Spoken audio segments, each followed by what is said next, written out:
let's get down to business.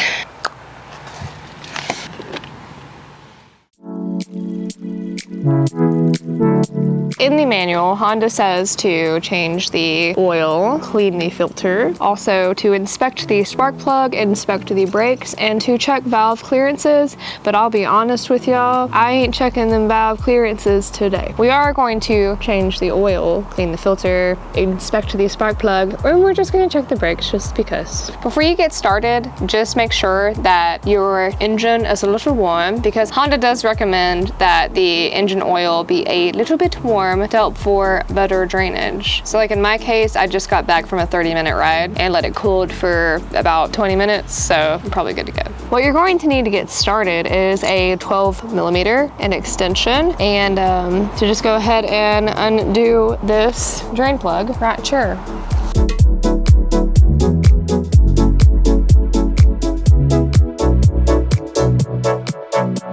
Now that our engine oil is drained, let's take out the filter and clean it. In order to access the oil filter, you're going to need to go to the left side of the bike, and you will need a 17mm socket, and it's gonna be right there.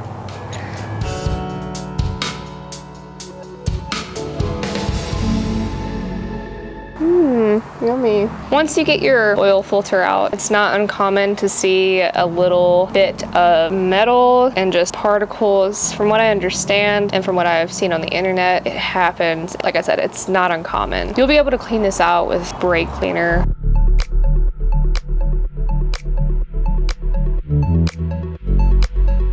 And this stuff just evaporates, so you don't need to like wash it out or wipe a rag on it or anything. You can just assemble it together and put it back in the Navi. The manual does say once you take the filter out, you do need to replace this with a new O-ring. We do not have a new O-ring today, but just keep in mind, if you do not get a new O-ring per se from the dealership, you will need to do that at some point in time. But you know what? Today, we're just gonna put it back in there, and it's just gonna be all right. I will also add, unless the O-ring is damaged, dirty, disgusting, then I would definitely replace it. But in this case, I think we're gonna be all right. This will need to be set to 14 pounds of torque. All right, looks like we're good. So now that we've put our oil filter back in, we are going to put our oil drain plug back in.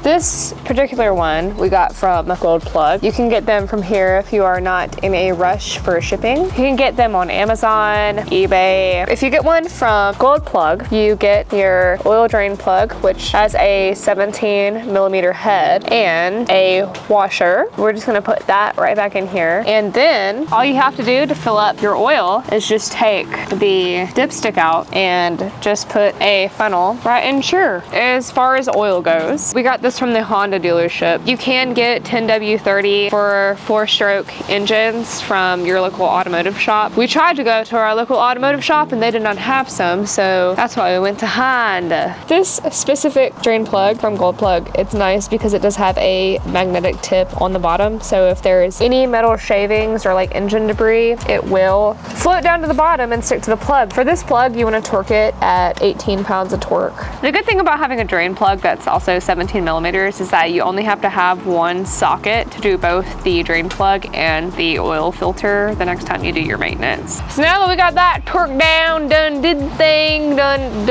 oh, there we go. Done diddly dongle. You're gonna put the dang oil in the diddly thing. Funnel. We have our 10W30 oil from Honda. So the Navi only requires 7/10 of a quart. So we are going to put the vast majority of this into the engine. We're gonna check it periodically to see if that's the right level.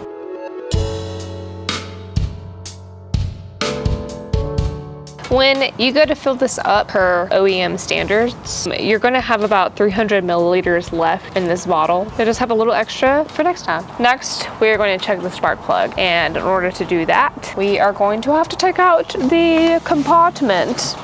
In order to take the box out, you're going to need a 10mm and a 12mm socket.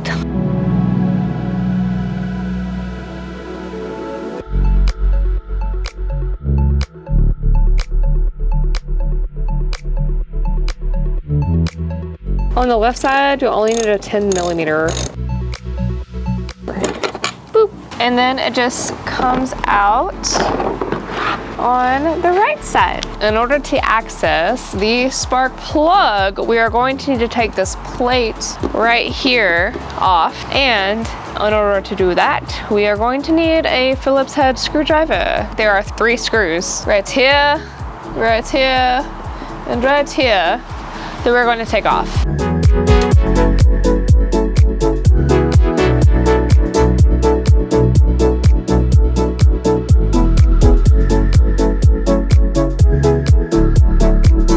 For the spark plug, all you have to do, just pry out this wire, and we're gonna get to this bad boy. All you're gonna need to take out the spark plug is a 5/8 socket wrench. It's a standard spark plug size.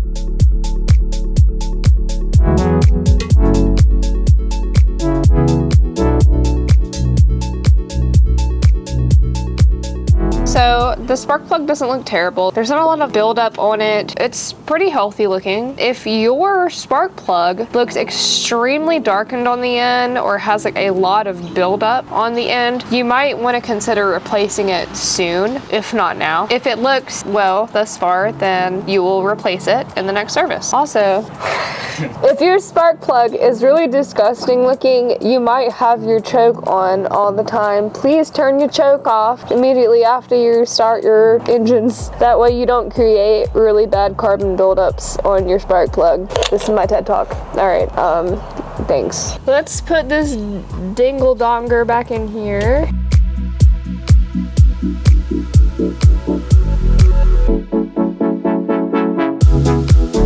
So once we go to tighten this into torque spec, it's gonna be 16 pounds of torque. All right, yep, and there we go. It's torqued in range. So now we are going to put our wire back on. Sweet, then clickety clicked back on there. All we have to do is button everything back up.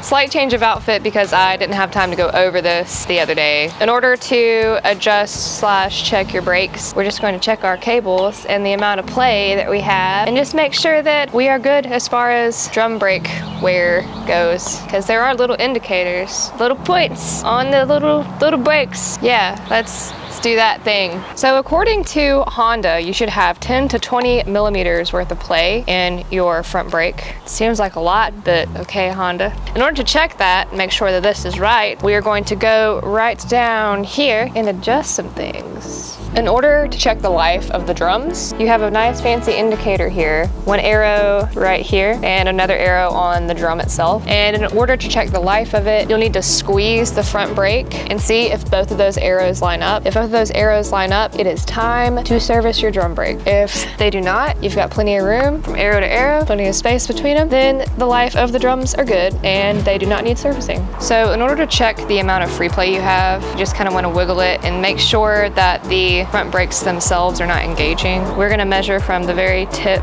of the handle. We'll say that's about 11, it's closer to 10. In order to tighten your front brake, you'll need to push this metal bracket back that holds your brake lines, and you can twist this top bolt in clockwise by hand. All right, that one seems to be good, so we will move on.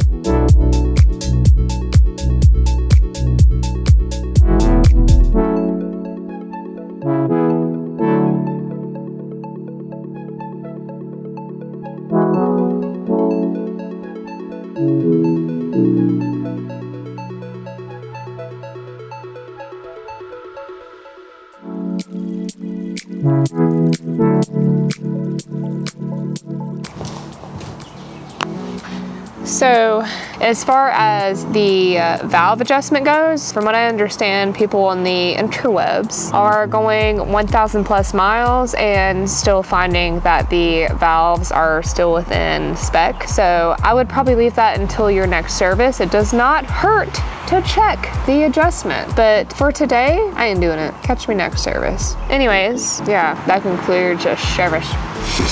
Hope you found this helpful. I don't know what this voice is. Love you, bye.